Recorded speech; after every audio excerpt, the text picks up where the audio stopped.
Well, let me ask you one other thing, Connor. What about romance? Can I ask you some questions about that? Yeah. I tend to keep a lot of that stuff private online, but we can delve into like the surface level stuff if you want. We can also not talk about it. So let me just share with you what I'm curious about, and then you let me know if it's good or not. Yeah, let's do that. That sounds great. Just so the theme that we're running with is that you have, so maybe we should, I detect hesitation from you, and now I'm wondering about what's going on internally and whether you would feel okay saying no, or whether that would create guilt and therefore you can't say no. Well, I feel at this point that if you ask a question that I'm uncomfortable with, I feel comfortable saying I don't want to answer. The only reason I bring it up is just in relation to our general theme, which is, you used to be sad, but you weren't sure why. Yeah. And now even like what I'm getting a lot of, the most consistent theme is that everything's kind of going okay, but I'm not quite sure why, right? So there's like an internal, like, I feel kind of guilty about this, but it's okay because like when I force myself to do it, I end up forming relationships, and forming relationships is good, just like studying engineering. So we're going to do it because it's good for Connor and it's the right thing to do. And we don't want to disappoint people, and we want to be reliable, and we want to be this thing. Yay. Yeah. Only reason I'm curious about romantic relationships at all, and we don't have to talk about it, is just whether this thing enters into the romantic realm or not. Yeah, it definitely does. For me, I mean, I guess I had a pretty bad relationship like 4 or 5 years ago. That at the time I felt like I knew it was bad, but I just wasn't able to, for some reason, and I think maybe this is the guilt aspect of me, I just wasn't able to bring myself to get out of it. And ultimately, I'm very grateful that they ended up breaking up with me, because I don't think I ever would have done it. And I don't know why. And it was a really awful relationship for me. I wouldn't say it's like, I wouldn't say it was like mentally abusive at all, but there was definitely some things that were like pretty fucked up. And I think that I had a really tough time knowing how to handle that, because you just don't get a lesson on that growing up. Yep. So I'm gonna try to step in, for a second, and I'm gonna tell you about that relationship.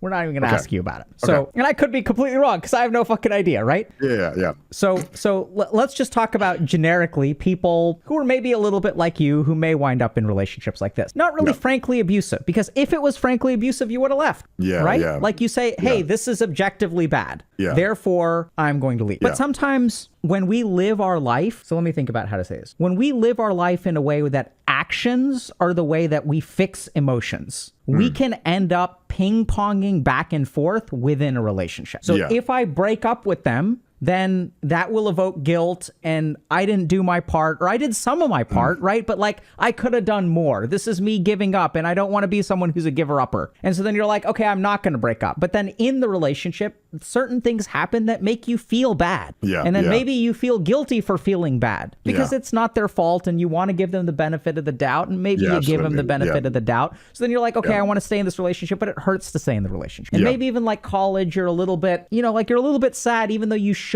be. And so this relationship on paper seems to be good in a lot of ways, and you should be happy in this relationship. So you kind of stay in it. Because you're not supposed to throw away things that should be good for you, right? No, you shouldn't. Well, you think so? I'm trying to keep you from sharing. So how does that sit with it? Or are we completely off base here? Yeah. I mean, at the time, a lot of my friends didn't like it that much, and it was just I don't know. Like looking back, I'm like, man, I'm such an idiot. I just didn't do anything, and I don't understand why. But I remember having these feelings of I knew it wasn't good, but the thought of having to, I suppose, deal with that guilt of having to, I guess, also accept that it just wasn't working is also, a tough thing to accept sometimes. And something that I think has always been tough. Yeah. And what makes it hard to accept that things aren't working? I don't know. I guess in my head, it's, even though I know that my brain is doing some kind of weird ass gymnastics to try and justify that I'm at fault or something like that. But I know it's not that. I'm conscious enough to be aware of that, but yet I can't bring myself to separate that feeling from it. Which feeling? The feeling of that, like, I'm at fault. Yes. Or that I haven't done my part. Yeah, right. And that's so when you feel irrationally that you haven't done your part, what do you end up doing in the relationship? Normally, I would just overcompensate and do too much.